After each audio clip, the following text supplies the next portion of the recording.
ان ھذا القرآن یہدی للتی ہی اقوم. تم کیا سمجھتے ہو کہ یہ قرآن کیا ہے؟ یہ قرآن ہدایت کرتا ہے ان ساری حقیقتوں کی طرف جو مضبوط ترین ہیں. مضبوط ترین عقائد اور مضبوط ترین حقائق کی ہدایت قرآن کرتا ہے. یہ آیہ مبارکہ سورہ بنی اسرائیل کی ہے. سورہ بقر میں ارشاد فرمایا، بڑی مشہور آیت، شہر رمضان الذی انزل فیہ القرآن ھدی للناس وبینات من الھدی والفرقان. یہ رمضان کا مہینہ، اس میں ہم نے قرآن کو نازل کیا، اور یہ قرآن ھدی للناس، ہدایت ہے پوری انسانیت کے لیے. یہ ہدایت ہے پوری انسانیت کے لیے. وہ سورہ بنی اسرائیل، یہ سورہ بقر. اور اب سورہ ہجر کے آغاز میں ارشاد فرمایا، بسم اللہ الرحمن الرحیم، الف لام را، تلک آیات الکتاب وقرآن مبین. یہ آیتیں ہیں، یہ قرآن مبین ہے.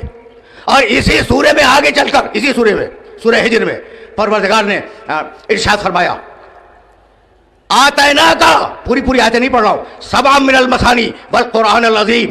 یہ قرآن عظیم ہے. دیکھ رہے ہو قرآن کے لیے کیسی صفتیں استعمال کر رہا ہے پروردگار. یہ قرآن مبین ہے، یہ قرآن عظیم ہے. اس قرآن میں ہدایت ہے. 15واں سورہ، 16واں سورہ، ھدی ورحمتن لقوم یؤمنون. یہ قرآن ہدایت ہے، یہ قرآن رحمت ہے ان لوگوں کے لیے جو صاحبان ایمان ہیں. بسم اللہ الرحمن الرحیم، یاسین والقرآن الحکیم. یہ قرآن حکمت والا قرآن ہے. دیکھو کیسے قرآن مجید پہ گفتگو ہو رہی ہے. بسم اللہ الرحمن الرحیم، قاف والقرآن المجید. قسم ہے قرآن کی. یہ قرآن مجد و شرف والا قرآن ہے. سن رہے ہو نا؟ سورہ واقعہ میں آواز دی، 77ویں آیت، انہ لقرآن کریم فی کتاب مکنون لا یمسہ الا المطہرون. یہ باکرامت قرآن ہے، کریم باکرامت. انہ لقرآن کریم، یہ باکرامت قرآن ہے. فی کتاب مکنون، ہم نے اسے کتاب مکنون میں رکھا ہے. لا یمسہ الا المطہرون، اور اسے چھو نہیں سکتے مگر صرف وہ لوگ جو پاک ہوں. بھائی چھو نہیں سکتے مگر وہ لوگ جو پاک ہوں. ہم نے تاریخ میں پڑھا مہاتما گاندھی چھوتے تھے. ہم نے تاریخ میں پڑھا جارج برنارڈ شاہ چھوتا تھا. اور آیت کہہ رہی ہے کہ چھو نہیں سکتے مگر وہ لوگ کے جو پاک ہوں.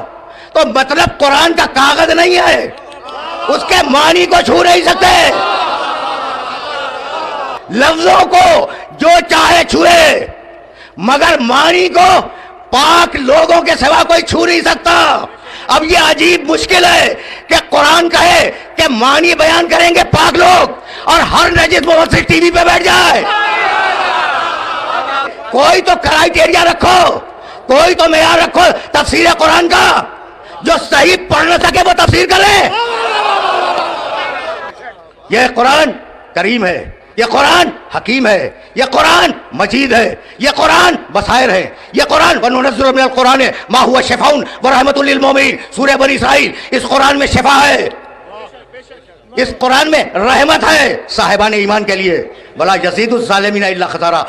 یہ قرآن مومنوں کے لیے شفا ہے، ظالموں کے لیے نقصان ہے. اور اتنا بڑا قرآن کہ بسم اللہ الرحمن الرحیم، انا انزلناہ فی لیلۃ القدر وما ادراک ما لیلۃ القدر، لیلۃ القدر خیر من الف شہر.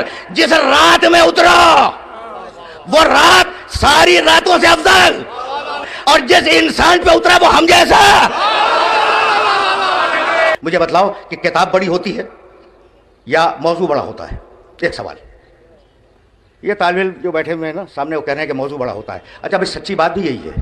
موضوع سیاسیات، سماجیات، معاشیات، تاریخ، جغرافیہ، علم الحیوان، علم الانسان، منطق، فلسفہ، موضوع گنتے جاؤ. اور ہر موضوع پر ہزاروں کتابیں لکھی گئیں. اگر ایک کتاب سے موضوع کا حق ادا ہو جاتا تو ضرورت نہیں تھی دوسری کتاب کی. کتابیں آ رہی ہیں اور یہ دلیل ہے کہ موضوع بڑا ہے، کتاب چھوٹی ہے. اگر قرآن کوئی موضوع معین کر دیتا تو قرآن چھوٹا ہو جاتا، موضوع بڑا ہو جاتا. یہ میں ان نوجوانوں کو ہدیہ کر رہا ہوں یہ جملہ جو پوچھتے ہیں، بار بار پوچھتے ہیں کہ بھائی قرآن کا کوئی سبجیکٹ سمجھ میں نہیں آتا، کبھی ادھر کی بات ہے کبھی ادھر کی بات ہے. بھائی توجہ رہے، توجہ رہے. کبھی موسیٰ کا تذکرہ ہے، پھر دریا نیل کا تذکرہ آ گیا، پھر درخت کا تذکرہ آ گیا، پھر پہاڑ کا تذکرہ آ گیا. کوئی ربط تو ہے نہیں. تو بھائی آپ کو ستاروں میں ربط نظر آیا؟ درختوں میں ربط نظر آیا؟ کائنات میں اللہ کا ایک الگ منصوبہ ہے. جو منصوبہ تکوین میں ہے وہی منصوبہ قرآن میں ہے. ابھی درختوں کی قطار چل رہی تھی، پہاڑ آ گیا. ابھی پہاڑ ختم نہیں ہوا تھا کہ دریا شروع ہو گیا. تو کبھی تم نے کہا کہ بھئی یہ درختی درخت ہوتے، یہ بیچ میں پہاڑ کہاں سے آ گیا؟ پہاڑوں کو ایک طرف رکھ دیتا، درختوں کو ایک طرف رکھ دیتا، سارے دریا ایک طرف کر دیتا. نہیں، جس کی جہاں ضرورت ہے وہاں رکھا. تو بھائی ہر موضوع ہے. اب میں کیسے اپنے سننے والوں کی خدمت کروں؟ لقد صرفنا للناس فی ھذا القرآن من کل مثل. لقد صرفنا للناس فی ھذا القرآن من کل مثل. اور اس کو ذرا سی لفظ کی تبدیلی کے ساتھ بھی فرمایا ہے، وَلَقَدْ صَرَفْنَا فِي هَذَا الْقُرْآنِ لِلنَّاسِ مِنْ كُلِّ مَثَلٍ. دونوں طریقوں سے آیت آئی ہے. ایک 17ویں سورے میں ہے اور ایک 18ویں سورے میں ہے، سورہ بنی اسرائیل اور سورہ کہف. ہم نے اس قرآن میں